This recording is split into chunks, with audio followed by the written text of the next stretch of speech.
Welcome to episode 127 of Stageworthy. I'm your host, Phil Rickaby. Stageworthy is a podcast about people in Canadian theatre featuring conversations with actors, directors, playwrights, and more. If you haven't subscribed to the podcast, I'd like to remind you one more time that subscribing is the best way to make sure that you never miss an episode of Stageworthy. And subscribing is easy. Just go to Apple Podcasts or Google Music and search for Stageworthy. Then click the subscribe button. And you can also find links to both of those sites at the Stageworthy website. And if you want to drop me a line, I would love to hear from you. You can find Stageworthy on Facebook, Twitter, and Instagram at StageworthyPod, and you can find the website at stageworthypodcast.com. If you want to drop me a line, you can find me on Instagram and Twitter at Phil Rickaby, and my website is philrickaby.com. My guest this week is Adam Seelig. Adam is the writer, director, and composer of One Little Goat Theatre's Music, Music, Life, Death, Music, opening May 25th at the Tarragon Extra Space in Toronto.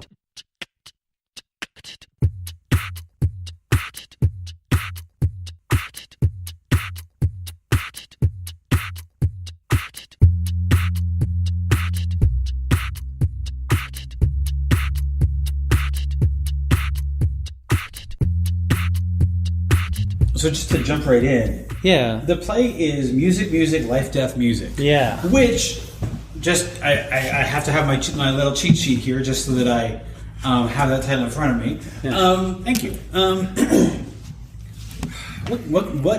Okay, it's an absurdical. Yes. Which I suppose is an absurd musical. It's an absurd musical, an absurdist musical. Okay. So a musical with a heavy, heavy dose of the ridiculous, but also not just ridiculous in terms of ridiculousness, but also the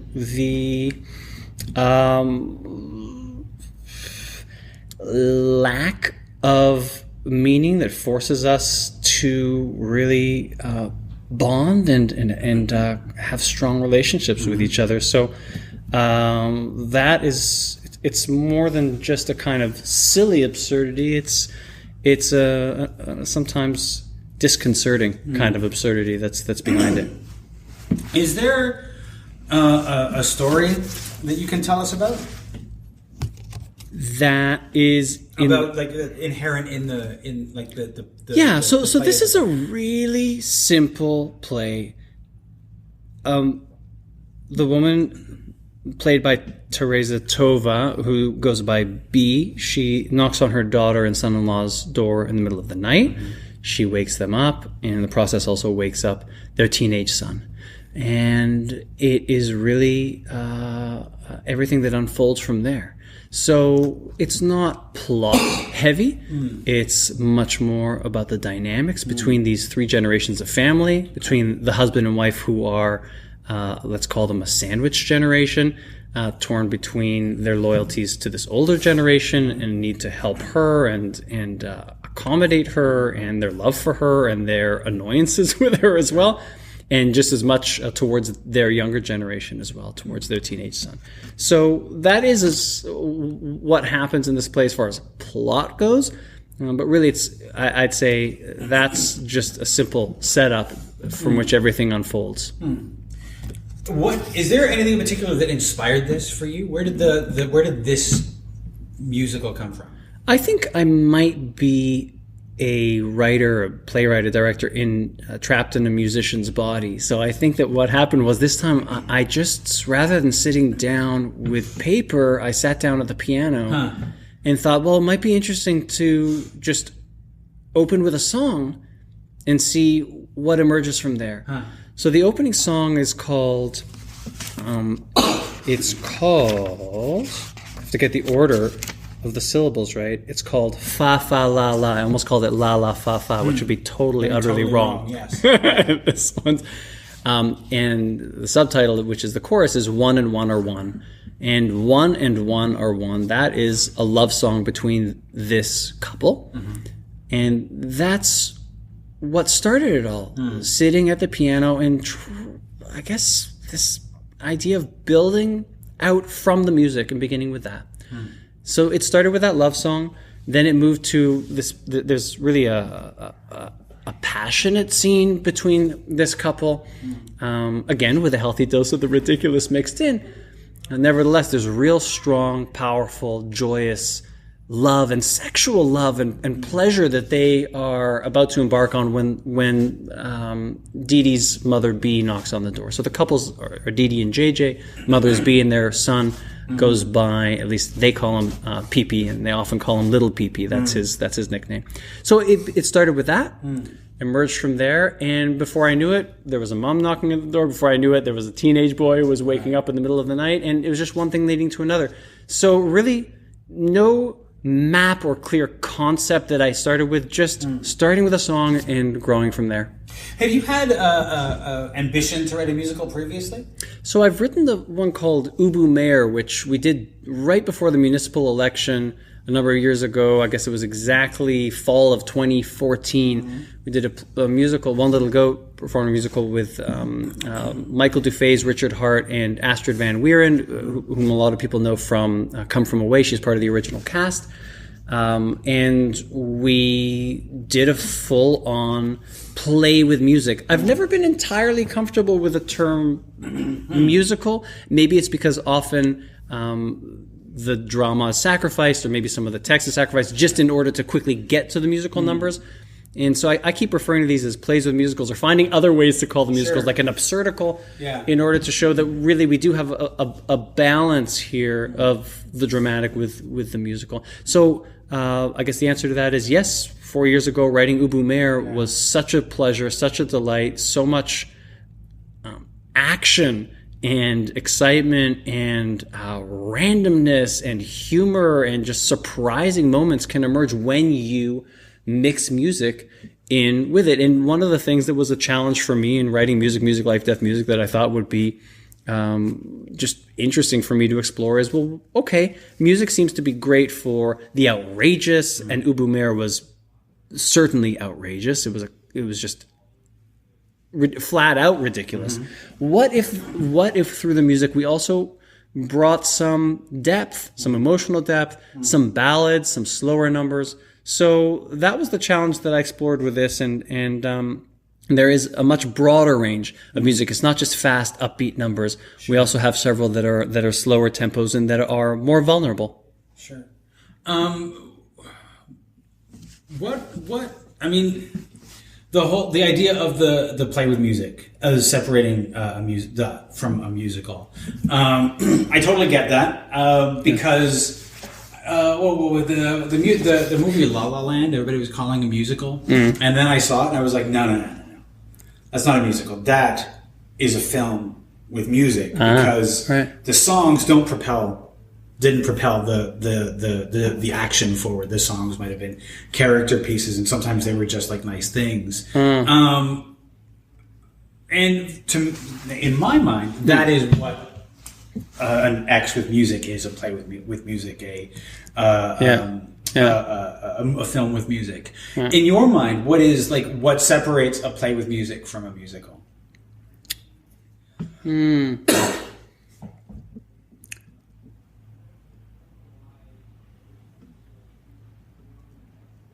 I think that what separates it for me is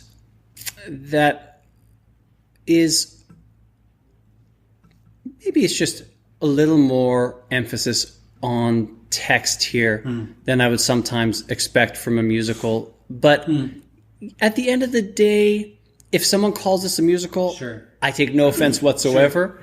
And I think it might actually be even more accurate than what I'm saying. Okay. So, I think it's really just my way of trying to have it all ways, saying it's not just music, it's not just text, it's both of these things.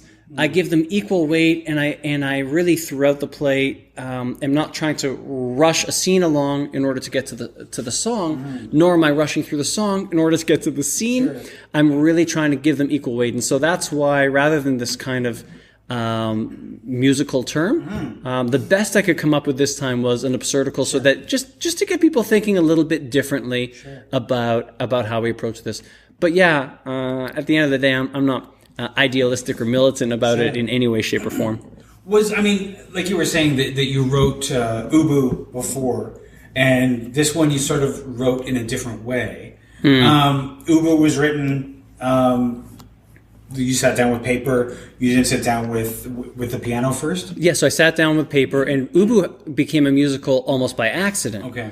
And that's the part about me being a writer trapped in a musician's body, because about 20 pages into it, I just had this feeling like, well, this scene where Ubu's brother Dudu and Ubu's spouse Huhu, when they serve him a plate of bacon, he's just going to have to sing about this. He can't hold back. And I wrote that first song, the bacon song, in Ubu Mayor, and that really just happened. And then one song, then another song, and then another song. So before we knew it, we had about maybe 2/3 text, 1/3 music. So yes, call it a musical, call it a play with music, but there was a lot of music there.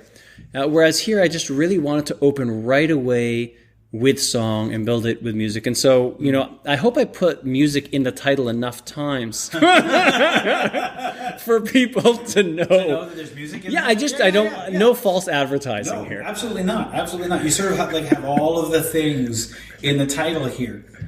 I would like to ask you about your theatrical origin story. I like to look at all of us. We are creative superheroes, and so our origin stories, why we do this thing. Yeah, I just won't reveal the kryptonite, but you never should. No, and I'm sure I know what it is. But for me, it is the first plays I saw as a kid in my elementary school, at L'École Bilingue in Vancouver, and then at Sir William Osler School in Vancouver. These are the elementary schools that I went to, and once a year, troops would come through, and we'd all sit down in the gym, and they would do these performances. And I would say, to this day, those are still the most influential performances for me in my life. And what I've started to do with One Little Goat over the last couple of years is tour elementary schools to, in a sense, recreate that experience that I had then. So that's the origin for me. Some of them were, I remember there was a troupe that came in and did Carmen. I'm not a huge opera fan per se, but I remember that performance. I still remember it. Sure. I must have been, when they did that one, 10 years old. The funny thing is, if I talk to friends from elementary school, they remember those too. And we're talking about accountants, lawyers, plumbers, whoever, all kinds of professions, not necessarily in the arts. And they remember those vividly too. So for me, that is the beginning of it all. Do they remember them in the same, with the same impact as you? Or do they say, oh, yeah, I remember that? They remember them making a strong impression. Yeah, being great performances. So that would be the origin for me. The other side of it is the musical side. And for me, I think what lit me up early on was a lot of R&B. And soon after, it became still to this day, my favorite piano players, Oscar Peterson, absolutely blew my mind when I was a kid. And Miles Davis's pianist, Bill Evans. And then John Coltrane's piano player, McCoy Tyner. And a little later on, Ahmad Jamal would be another one. And now, currently, my favorite piano player who just played in Toronto 2 weeks ago, Abdullah Ibrahim. So these, when, you stated it very emphatically, the superhero aspect. When I think of superheroes, I really think of these titans, these musicians, so phenomenal. And I think that really the circle around Miles Davis, a lot of those musicians who went off in different directions, Herbie Hancock would be another example. Those are musicians for whom I just have tremendous love. It goes beyond just appreciation. These are people who can do no wrong. Any note they play, I'm listening. And certainly early on, I was listening to those guys all the time. What's been great for me now in adulthood is I've warmed up to music with lyrics. For ages, must have been 1 to maybe as many as 2 decades, I couldn't listen to music with lyrics other than maybe Leonard Cohen and a few songs and folk songs where the lyrics aren't too maybe clever and are just solid. I always found it hard to relate to lyrics. But something's happened in the last while, and I'm not sure what it is. It could very well be that from the experience with Ubu, I discovered that singing is an incredible experience. Number one, for the people who do it, but sometimes just as much for the people who are around it. I'm not a singer, but being around people who sing is an extraordinary experience because you can't really hide when you sing. Yeah, it's true.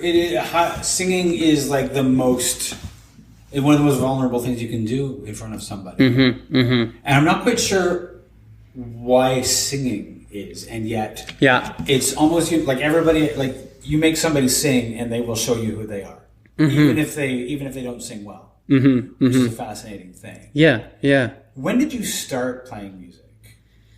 And Childhood. was it something that you wanted to do, or were you, like so many children are, like made to do it at first? Yeah, so I'm one of three. I have an older brother and a younger sister, so I'm one of three siblings, and they didn't carry on with their instruments, and my parents weren't particularly militant about being certain that we practiced. They gave all of us music lessons for about a year, and shortly after my brother dropped out, shortly after starting my sister as well. But for me, what really drew my interest was going off the page, starting to improvise and starting to play by ear. And it seems pretty elementary to us to talk about that as adults. Oh, playing by ear, and that, that's pretty common out there. But as a kid, it was a real discovery for me when I was about the age of 8, starting to think, I could listen to a song and play it back and pick it out at the piano. And so I would say from about the age of 9 onward, I was playing more and more, and then around the age of 13, 14, where it just became pure love. Pure love for music, for playing, for exploring, playing with other people. So that really artistically is my first love, and it all comes back to that. The beauty of learning by ear and learning to improvise is that it really lets you play with so many different people. And so you just learn to collaborate, and the spirit of collaboration is a huge part of music life, deaf music, this play that we're doing now.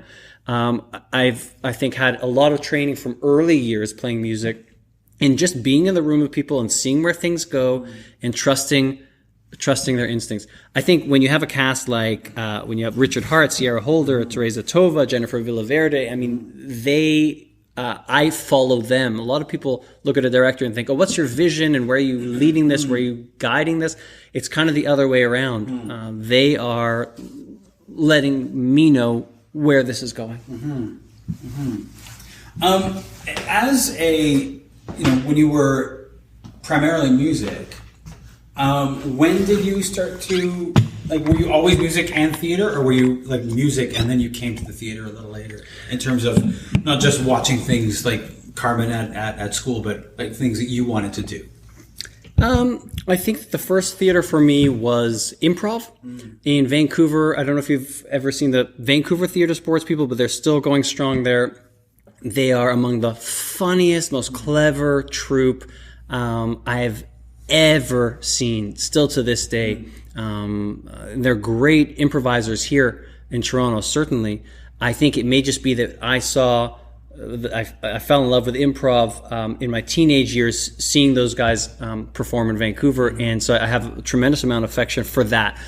So maybe what these both have in common, the musical side and the dramatic side, for me personally, would be the spirit of collaboration, of improvising, of trying things out, of going for the idea no matter how stupid it is, of rolling with your mistake, which happens in jazz all the time. Sure. Just roll with it and see if you can maybe build something out of it, and a kind of fearlessness that goes along with that. And putting the cart before the horse is a huge part of improv, both musically and dramatically. So I think it was soon after getting into improvised music that I started to find, through friends in high school and through the Vancouver Theatre Sports League, that there is a lot of excitement going on through improvisation and drama as well. Did you go to any theater school? Did you study for theater, or did you jump straight into the world of music as sort of like a profession? I went to university, so I'm not an autodidact by any stretch. I went to school on the West Coast, and I studied theater, English literature. I studied some music theory, but I started to let go of the music. Okay. So it's really only in the last really since Ubu Mayor, which is 2014, that I've started to come back to music in a serious and consistent way. Yeah. What was it that I mean, in terms of like it being like your first musical play with music, whatever we want to call it, Ubu Mayor. What was it that made you want to write? Like, what started that play? What was its genesis? Well, the genesis of it was one of the members of the Four Horsemen, Steve McCaffrey. I went to a reading of his, and when the reading was over, knowing that I run One Little Goat, the theater company, he knew about us because of the work that One Little Goat did with a play by Claude Gauvreau called The Charge of the Ex-Formidable Moose, which is this extraordinary piece of theater by the Montreal playwright Gauvreau. McCaffrey said, it would be great if you took the Rob Ford shenanigans, and I think he was the one who linked it to the whole Alfred Jarry, Ubu Roi, Ubu the King, Ubu Rex concept. I think the origin was with him, which is rare because so often when people know that you write, they will come to you. I've got a great idea. I've got a great idea for a play. It actually does happen quite frequently, and I really appreciate it. But that one really stuck with me. And as the Ford shenanigans, the Rob Ford shenanigans, and also Doug Ford for that matter, became more and more pronounced, I kept thinking about Steve McCaffrey.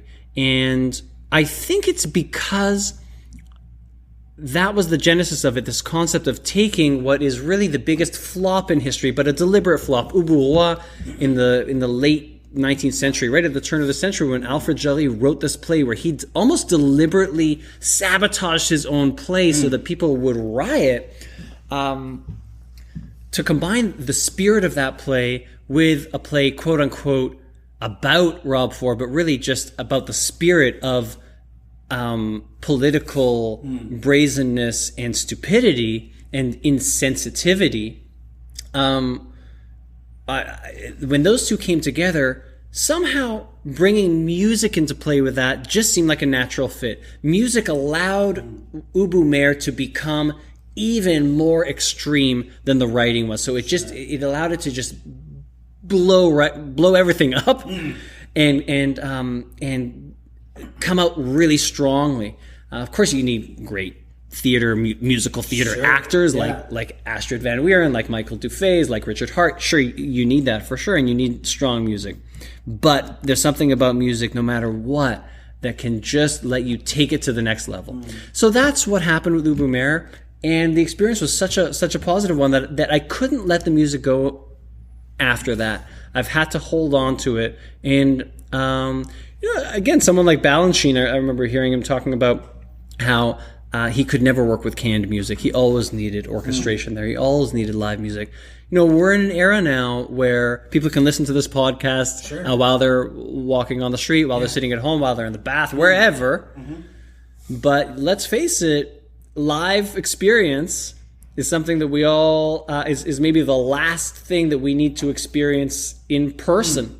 And for all the incredible recordings that are out there, live music is really special. There is nothing like it. And I've seen musicals that use a canned orchestra. I remember watching Evil Dead the musical and realizing, there's nobody conducting. There's no live music. It's just a recording.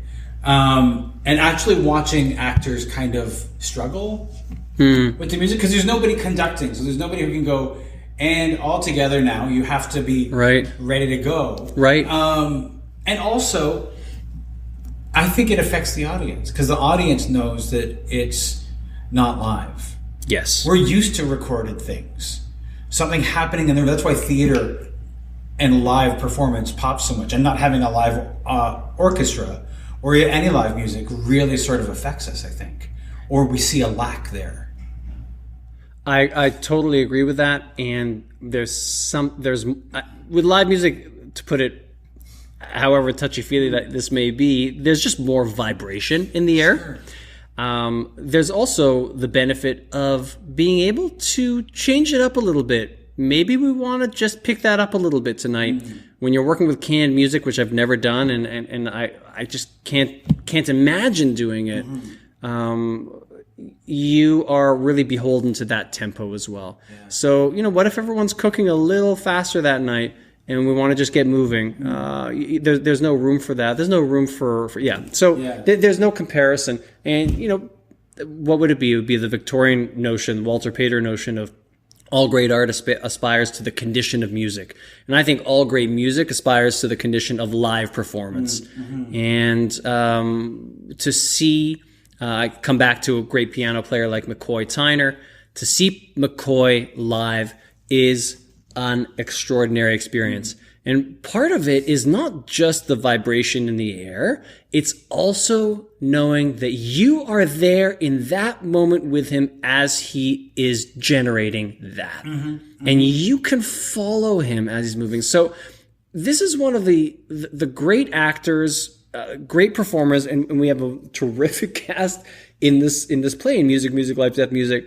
We have actors who are able to make it fresh every time. That is one of the difficult tricks of theater. Sure. How do you do that? How can you be, as I now am just thinking through my quote-unquote line, as I'm having this conversation with you, coming up with the responses, the thoughts on the spot?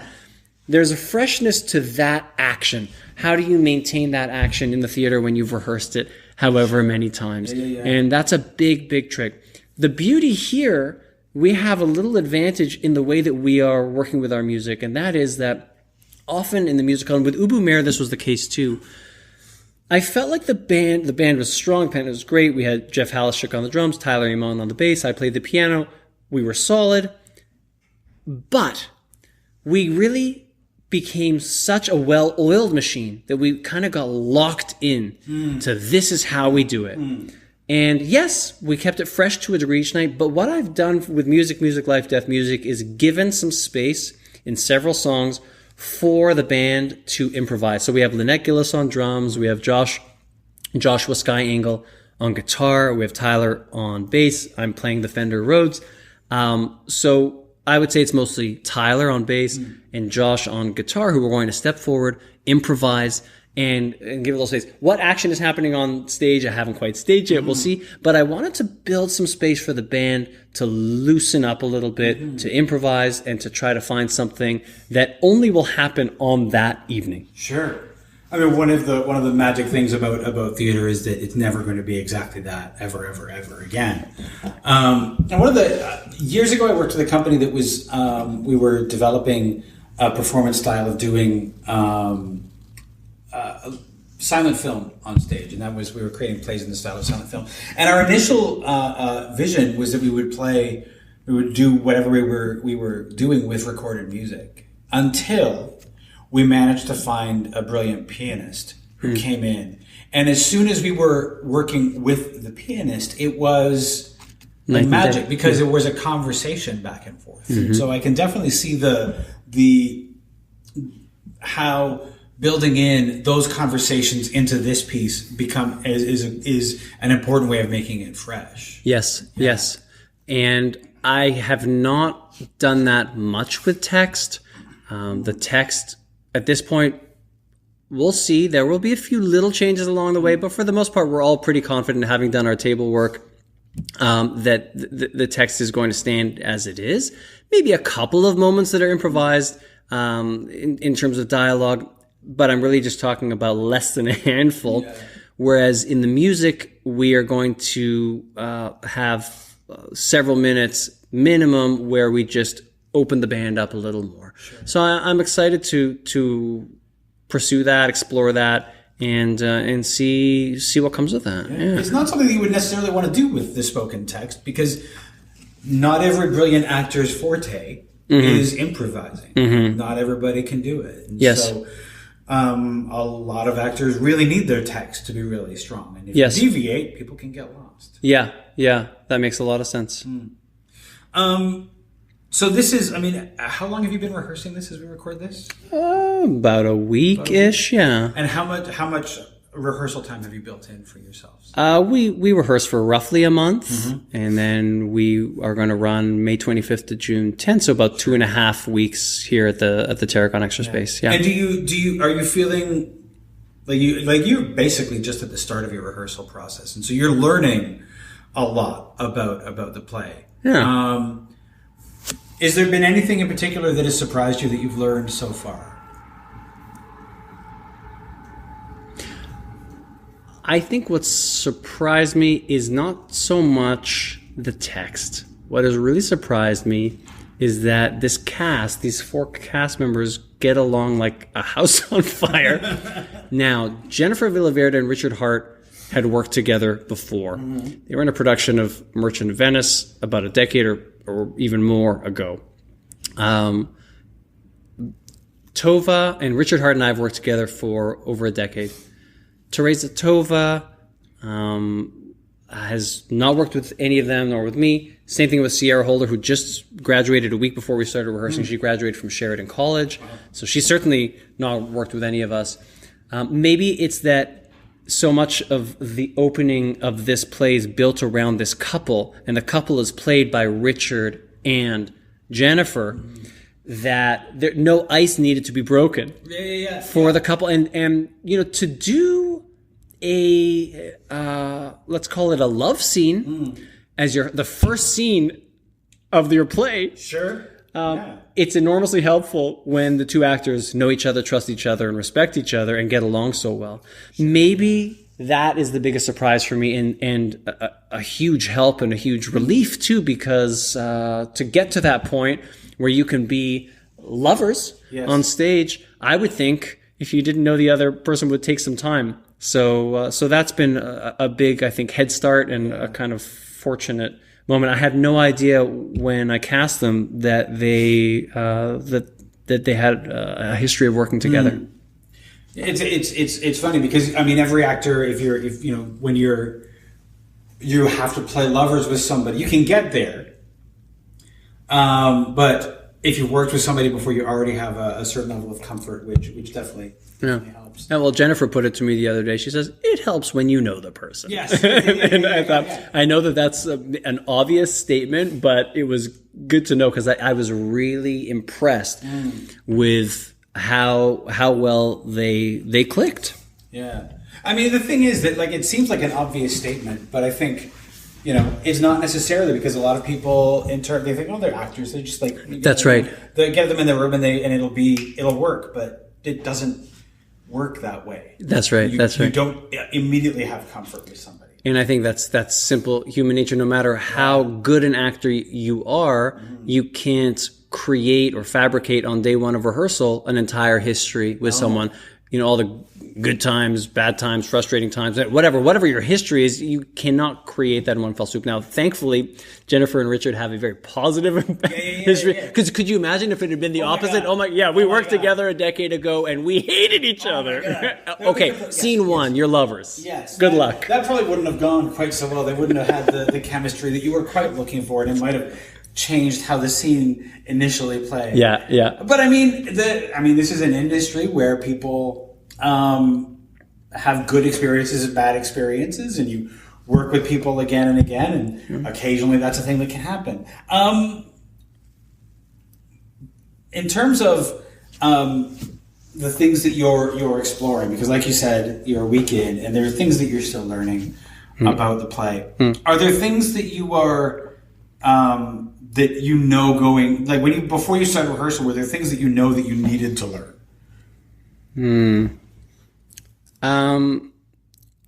Going in, there are a lot of questions in the text. There are a few things.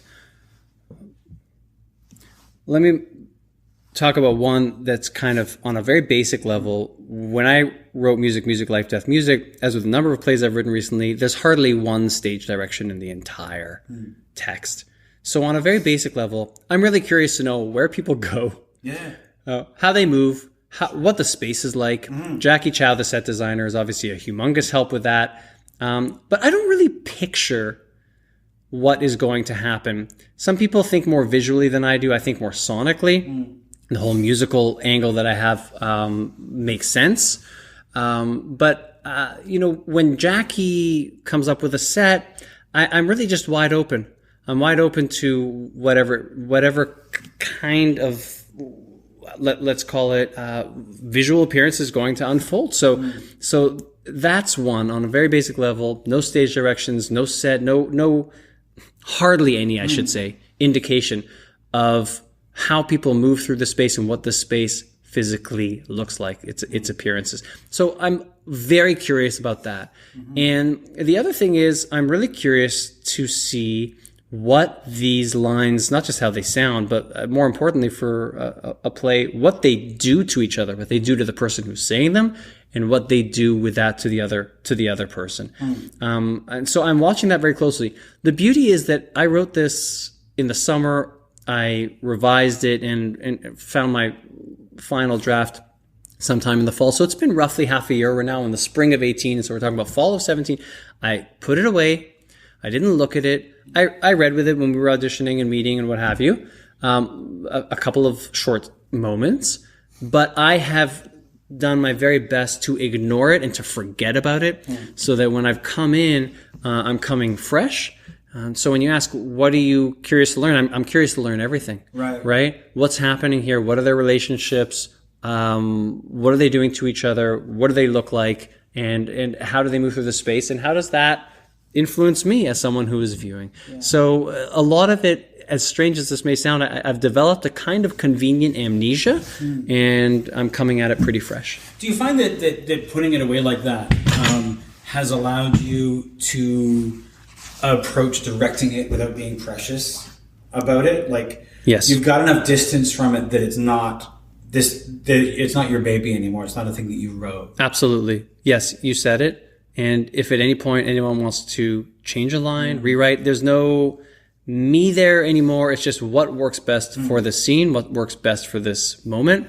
And I think that it really only took about an hour or two of all of us being together. Richard Hart knows this because we've worked together for so long.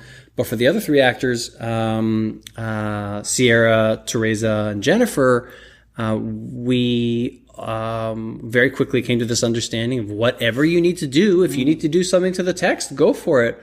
And I have no problem with that. I have no issue with that because really the writer's long gone now. Let's make this play breathe. Let's make these scenes dynamic. Is putting something away for a long time something you had to learn how to do?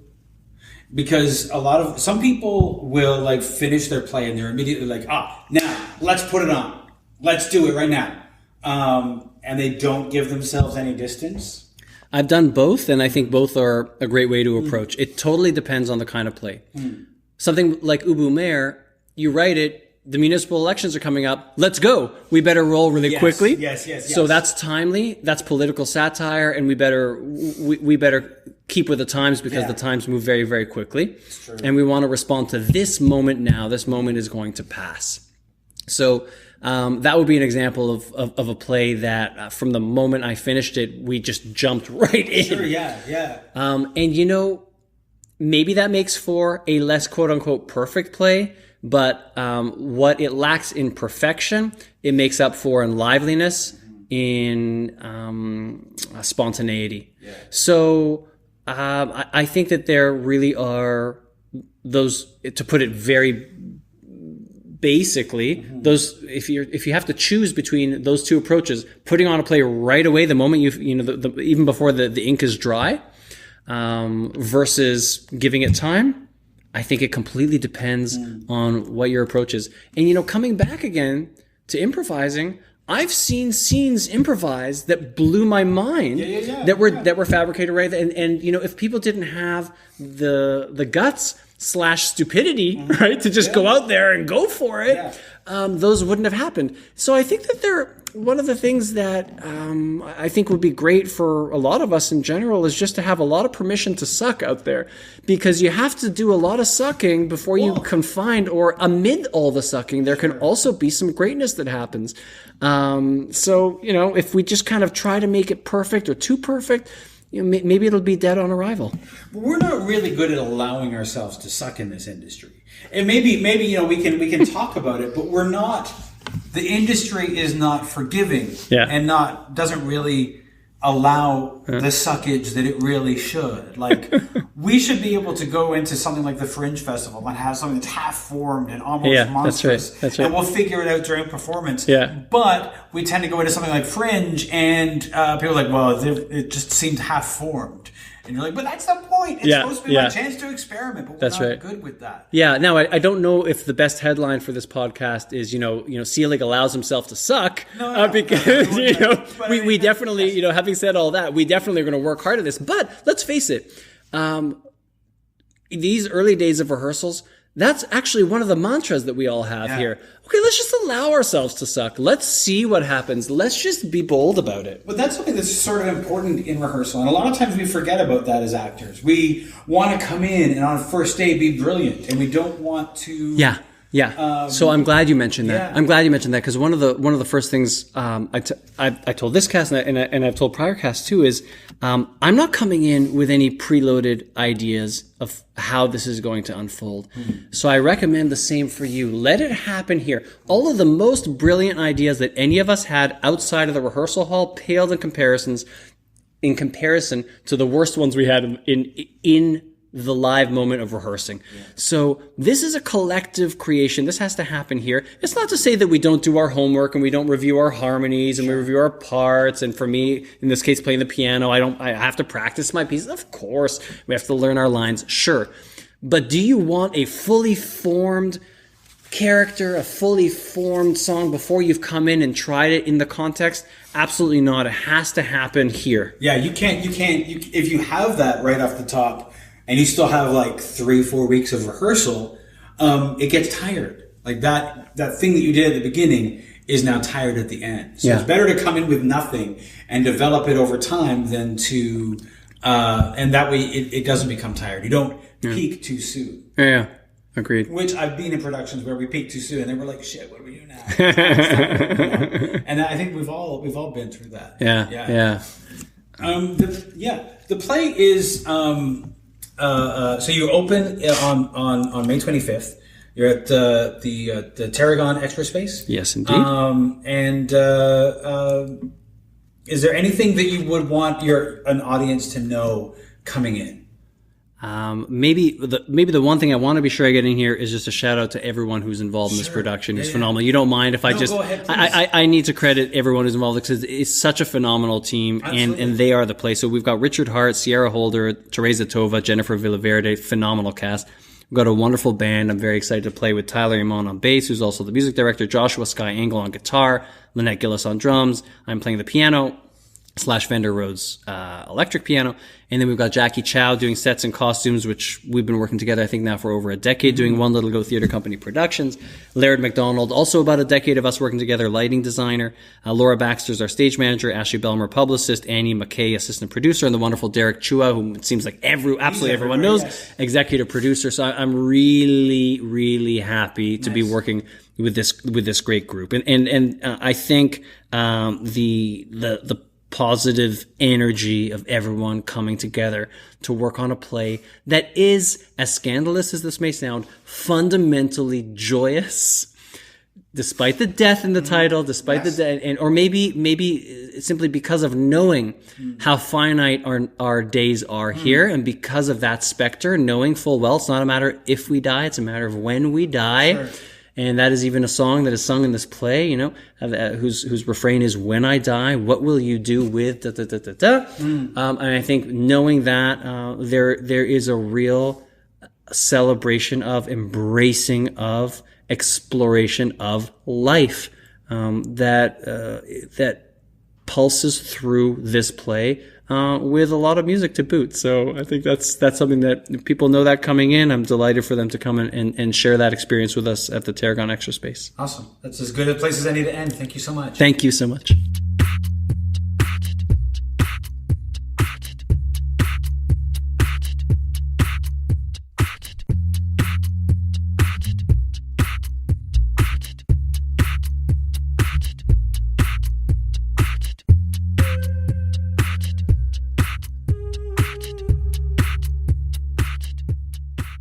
This has been a Homebody Productions production.